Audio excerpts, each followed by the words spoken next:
one. Now, there's another significant vote going on in Scotland today. Members of the prestigious Royal and Ancient Golf Club, probably the game's most influential club, will decide whether to admit women as members. The vote is expected to go in favour, but there will be many people amazed at the fact that in this day and age, a club which is known as the home of golf is having to stage such a vote at all. Golf, of course, has had a problem with this over the years, reputation for being elitist perhaps, and possibly having a fuddy-duddy attitude as well. So will a yes vote at the R&A today be significant for the sport? Let's talk to the editor of Women and Golf magazine, Alison Root. Morning to you, Alison. Morning. So why aren't women allowed at the moment? Well, it's simply because historically this club was set up 260 odd years ago, and so traditionally that's the way that the R&A members wanted it to stay, which is quite unbelievable in this day and age. I appreciate there are single-sex golf clubs, but... Can you still hear me? Sorry, I lost you there. I'm still here. Okay. So we're talking about the fact there are single-sex clubs, aren't there? Yes, around the country. But the difference is that the R&A is the governing body of golf. So we're talking about a bigger picture here. And if this vote goes through, which I'm sure it will, then that will be the first in a series of positive steps to hopefully encourage more men and women to unite at golf clubs. Stay on the line, Alison, because I want to bring in Mike Buchanan, leader of the political party Justice for Men and Boys and the Women Who Love Them. Mike, good morning to you. Yes, good morning, Mike. Hello, Mike. What's presumably you would welcome women being allowed into this club?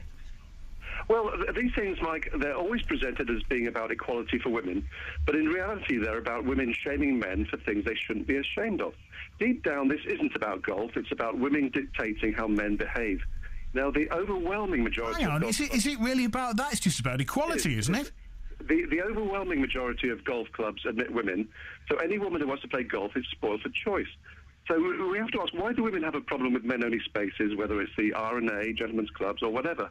And why is this gender traffic always one way? The scouts admit girls, but the guides don't admit boys. The Women's Institute doesn't admit men.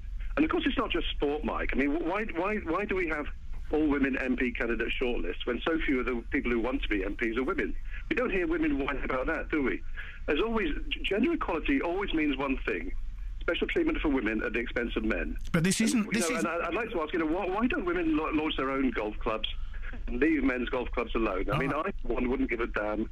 Let Alison reply to that. Well, in fact, the single-sex female golf clubs were launched or established off as a reaction to the single-sex male clubs. This is dating back years ago. So, but now golf has changed. More women are playing golf. And yes, we are in an era of equality. It's not like we're trying to take over golf clubs. And just for the good of the game, more women and men should try a mix, not at these traditional golf clubs, because it doesn't happen that often. And we need to have different attitudes.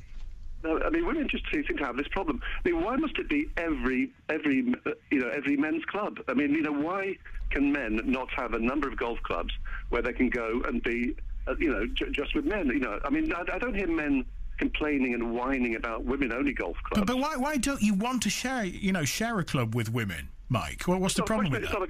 It's not a question of sharing, Mike. It's a question of men having the option. And I mean, when this vote goes through, and it seems to be that it's expected, I think, that they will allow women, there'll be another place where men, won't be able to associate just with men. And as I say, men are not campaigning against women-only golf clubs. Why do women have such a problem with men enjoying the company of men occasionally? I think it's healthy for them. All right, well, Alison, why have you got a problem with men-only clubs? I haven't got a problem with men-only clubs. It's talking about golf as a whole. As we all know, golf at UK golf clubs is dwindling. In England alone, over the last decade, they've lost around 185,000 members. Now, this is not entirely everything to do with this RNA vote. There's lots of factors involved. But attitudes need to change to make golf more inclusive, a more family atmosphere. And do you accept that point, Mike? Sorry. Do you accept that? No, I don't. Oh. I mean, my question to Alison is, will you now campaign against women-only clubs? I would like to see single-sex clubs phased out for the good of golf. All right, well, we'll leave it there. Alison, thank you. Alison Root, the editor of Women and Golf magazine. And on the other line, Mike Buchanan, leader of the political party Justice for Men and Boys and the Women Who Love Them.